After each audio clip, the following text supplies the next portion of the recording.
Hello, everybody. This is Miguel again. Today is the 5th of November, 2023. And I wanted to diverge a little bit from our normal topic of conversation. Instead of talking about art today, I think I'd like to talk about Thanksgiving, the holiday. It's on its way. In fact, it's on its way soon, in about 20 or so days. Thanksgiving will be here, and I wanted to give voice to this particular holiday. And I really like this holiday. I think one of its core themes is that of gratitude. And I think that is one of the main reasons I like it so much. The history and the story and all of that is great, but I really appreciate having a day set aside for gratitude. I think although gratitude itself as a concept and as a practice is talked about quite a lot in the media, I'm not sure it has the importance it probably needs. You might be thinking that um, um, you know that we all know about it, and that maybe there's little more that we can learn about it, especially for those people who've enjoyed Thanksgiving or the holidays, or even thought a little bit about self-development over the years. It may be that the sentiment may be out there that we've learned enough about it. And I would take as evidence that that is not the case, that we do not have world peace at the moment. That's the test. Clearly, that's the test of whether there is sufficient gratitude in the world. It's whether we have world peace or not. That's not entirely true, of course.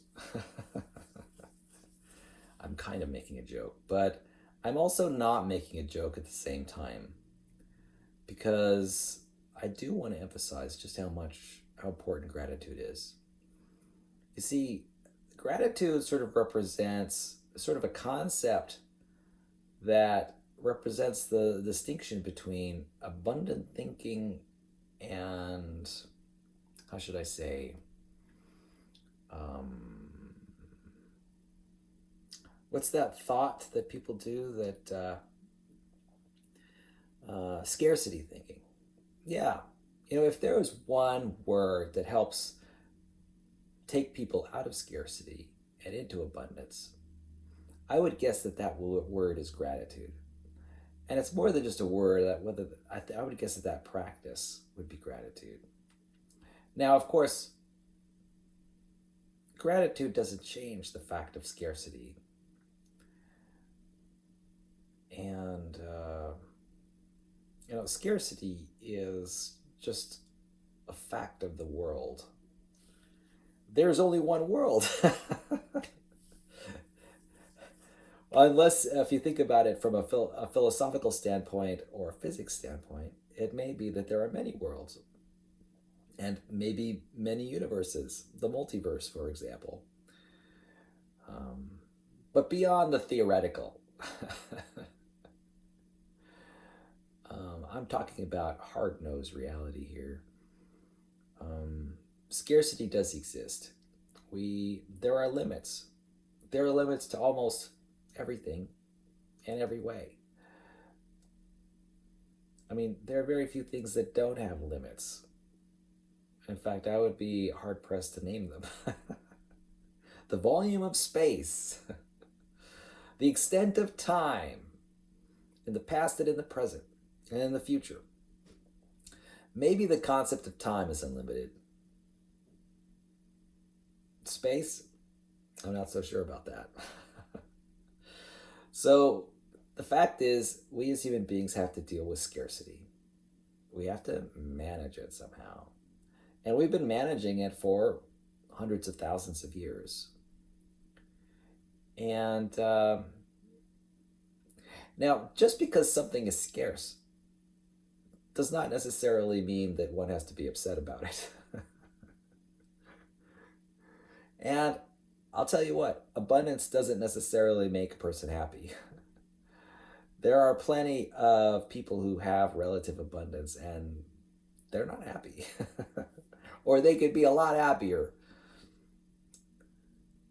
So material abundance is one thing, but I'm talking about something entirely different. I'm talking about mental abundance. I'm talking about emotional abundance. Yeah, emotional abundance. Yeah. And it's not about the spread on a Thanksgiving dinner table. That's not what I'm talking about. That's not the kind of abundance I'm talking about.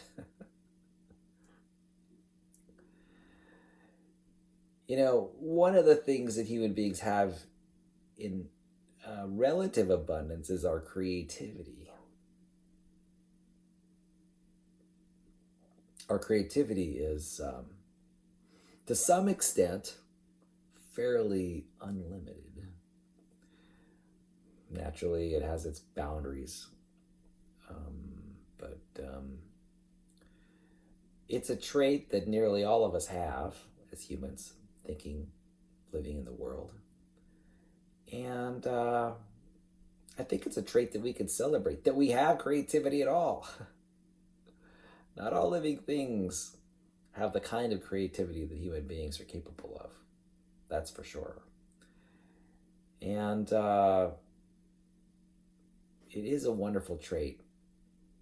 And using that trait of creativity, I think what we can do is we can have a significant impact on the scarcity in our world. Yeah.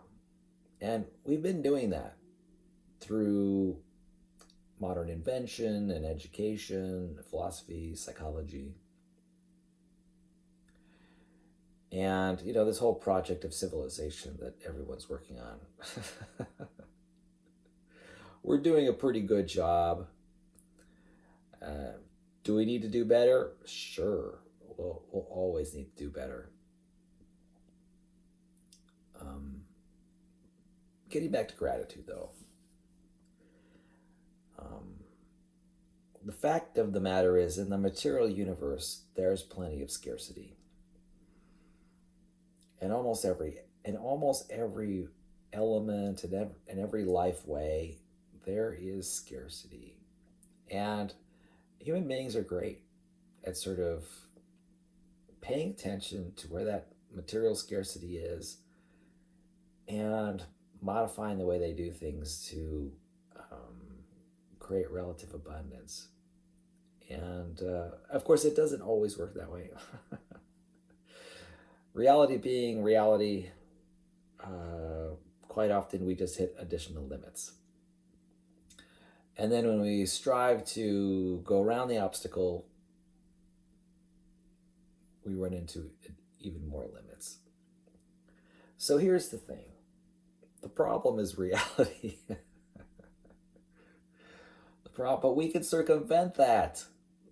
Well, not that we need to circumvent it, but you have to realize that our perceptions are important. And certainly reality is very important. And having an accurate, precise representation of reality in our mind is also very important. And we can have that and still be grateful at the same time. It's true. It's true.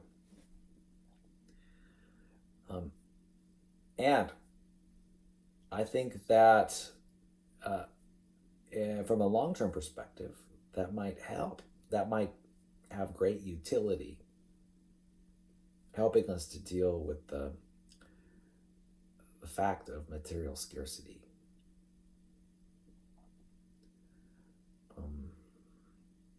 Fact is, despite the scarcity, there's still a lot of things to be happy about.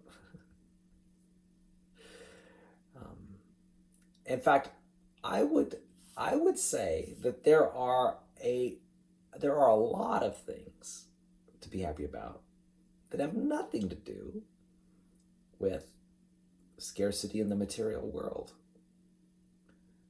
Absolutely. Absolutely. So what could they possibly be? Well,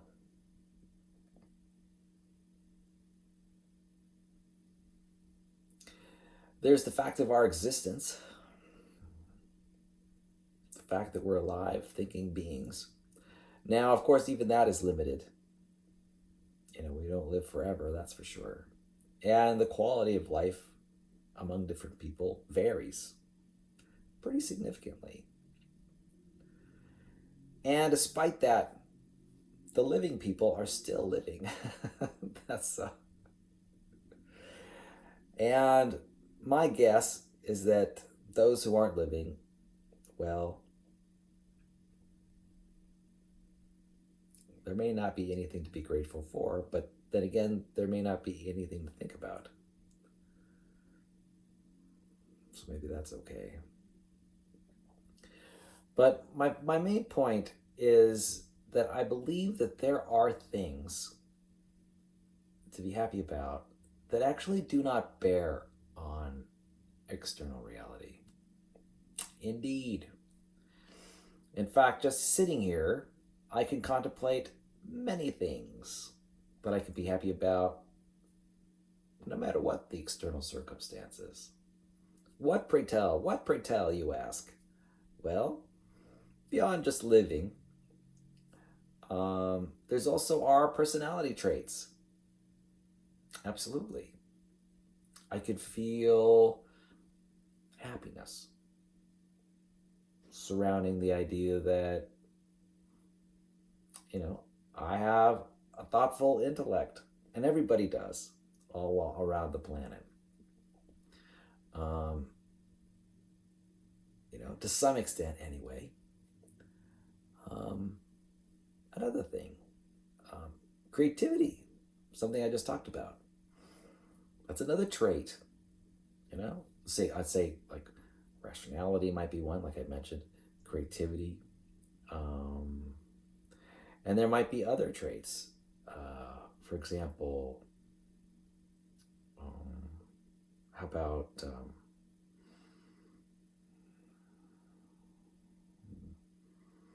teamwork? There is teamwork in the world. I guess I'm talking about rather abstract concepts, but these are real things. People work together, or they don't. But getting back to personality traits, persistence might be one. Um, Patience might be another. Um, I talked about intellectual intelligence, but there's also emotional intelligence. Of course, all the intelligences that go along with that, mechanical intelligence, things like that. We can all be happy that we have all of us who are alive have certain personality traits, signature traits that help us make the most of our lives. Sense of humor would be another one. Again, it's not dependent on basically the factual scarcity of our material external world. And here's the thing, we can dwell upon these personality traits indefinitely and just appreciate, maybe in our spare time when we're not sort of fighting against the difficulty of scarcity in the external world, we can dwell on these parts of our lives that don't depend on external reality, that don't depend on externals necessarily. And you have to realize, one has to realize, I think, that there's a subjectivity. So, not everybody has, on a scale from 1 to 10, a sense of humor level a 10. But there are many who have a sense of humor skill level of 9, 8, 7, 6, 5, 4, 3, 2, and 1. I can imagine that even if someone were to have absolutely no sense of humor, which I find hard to imagine, that person may want a sense of humor, want to develop a sense of humor, and that itself is virtuous and um, a reasonable thing to dwell upon and be happy about. so, so there's another element: intention. Intention, your wishes and hopes about the future, about the present, and even about the past. All those things, you can dwell on and derive some amount of happiness from, which don't depend on external reality. Yeah. Yeah, there's ways to turn pretty much anything around so that one is buoyed, raised by facts instead of torn down by them. In fact, as I'm sure that anyone can attest, facts by themselves generally are neutral. It's only after you apply, say, your set of values to a certain set of facts that they have any valence at all. you know, sometimes I've represented as a metaphor human life as an avalanche, rocks falling down a hill. Things moving from high energy to low energy, just from a physics standpoint. And the fact of that is completely neutral. We're talking about molecules, atoms moving in the vacuum of space. And there's the laws of physics, which include the mechanical laws and the laws of quantum mechanics, all operating, interoperating with one another. And it's just, that overall is actually a fairly neutral situation. We've got, it's neutral until one applies their value judgments. They've got to overlay their value judgments on the facts of reality. And, it's those value judgments which have valence. You're either moving closer to the things that you value, or you're moving closer to the things that you disvalue. When that happens, you have valence. So my point is that because of the fact of subjectivity, the relative scarcity or lack in the material world doesn't matter. Not that much. Or it matters only in a material sense. But depending on the value hierarchy that you overlay on top of the neutral reality and your creativity,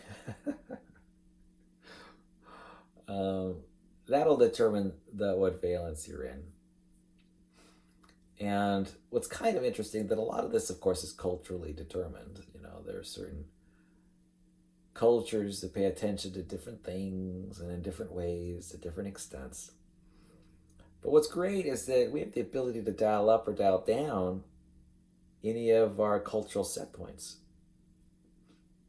Because let me tell you, a lot of these cultural set points were handed to us through indoctrination, through books and education and TV and media and just enculturation, right?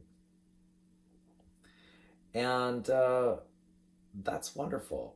That's wonderful. So we can only sort of begin where we are now. There's no other option, folks. You've been enculturated, and you are here in the present moment. And but thankfully, you have some relative degree of choice relating to, what set of values you overlay onto reality and how you tune those values, right? How you rotate the dial up or rotate the dial down on some of those assessments. Essentially, value judgments, right? Absolutely. And depending on where you look, some values can more easily operate independent of external reality. you know, some of them are significant. Like I was talking about, whether or not no matter what reality is. One of them, as I was mentioning, is personality traits. Another one could be values. A person could derive happiness from contemplating their values and either their intent or ability to act in the service of those values. And just the fact that you have them and that you have the intention to pursue them and to stay away from those things that you disvalue, that by itself, which is, I would say, almost maybe one of the most basic things that you can that one does as they sort of maneuver in life, you can gain happiness through that. Just through the contemplation of your intention. It may be that you don't have a lot of excuse me.